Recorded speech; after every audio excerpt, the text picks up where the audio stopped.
Hello, and welcome to the second edition of Y-PAC's CityCast. I'm Randy Beeler.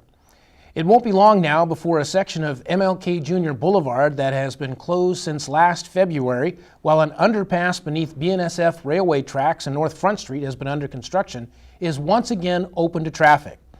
Crews from primary contractor Moat Construction have made substantial progress toward completing the roughly $10.6 million underpass, which was expected to open late this summer or early fall.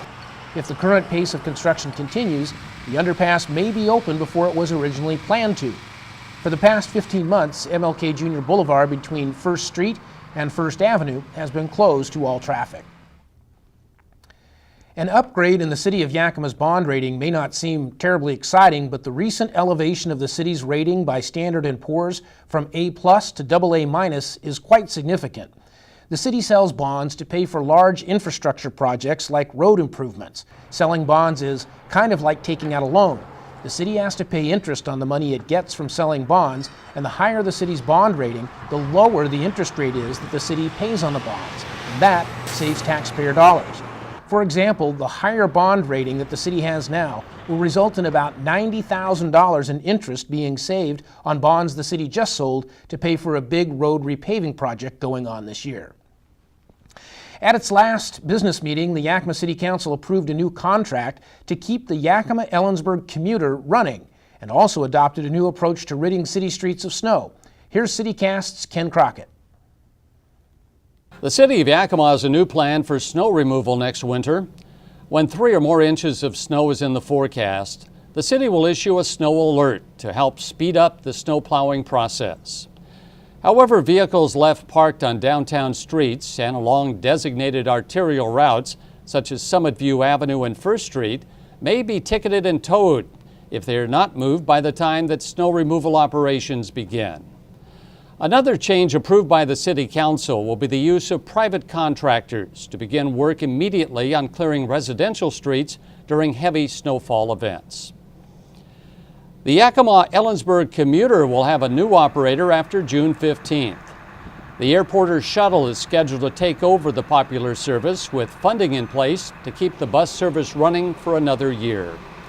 However, the cost of monthly passes and bus fares will be increasing, and there will be a reduction in midday bus service.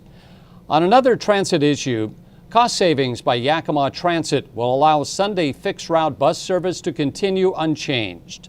The City Council had been looking at the possibility of eliminating or reducing Sunday service because of funding issues. Thanks, Ken. When we come back, we'll check in with Sean Davidow, who's at the Yakima Trolley Barn. You're watching Y-PAC's CityCast.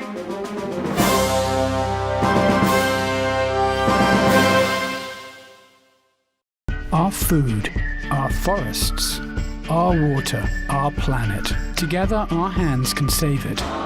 Connect your hands with ours, and we can save our land, our water, our future. Join us at nature.org.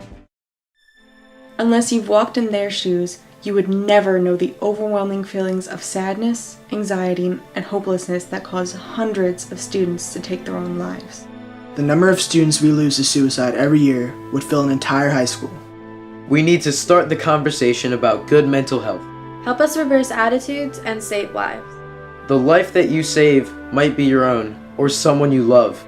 To learn more, go to attitudesinreverse.org.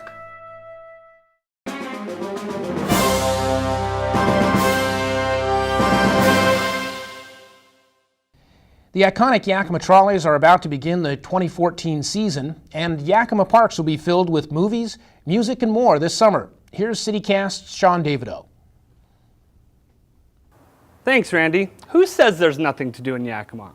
I'm here at the Yakima Trolley Barn, where the iconic trolleys have started their summer runs that will continue through Labor Day. The historic trolleys make their runs through Yakima every Saturday and Sunday, starting at 10 a.m. And if you would like to find out more information on the Yakima Valley Trolleys, just visit www.yakimavalleytrolleys.org. As well as the trolleys, music is back in Yakima parks with the return of the Summer Sunset Concert Series, as well as the Yakima Community Band performances at Randall Park.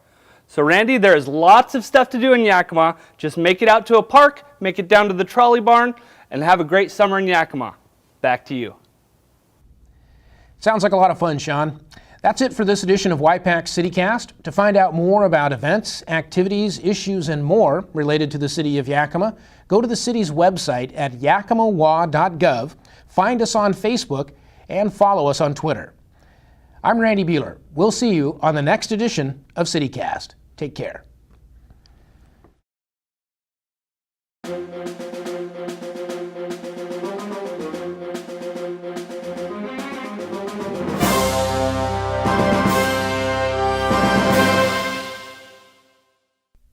For more information on Y-PAC CityCast, call 575-6092.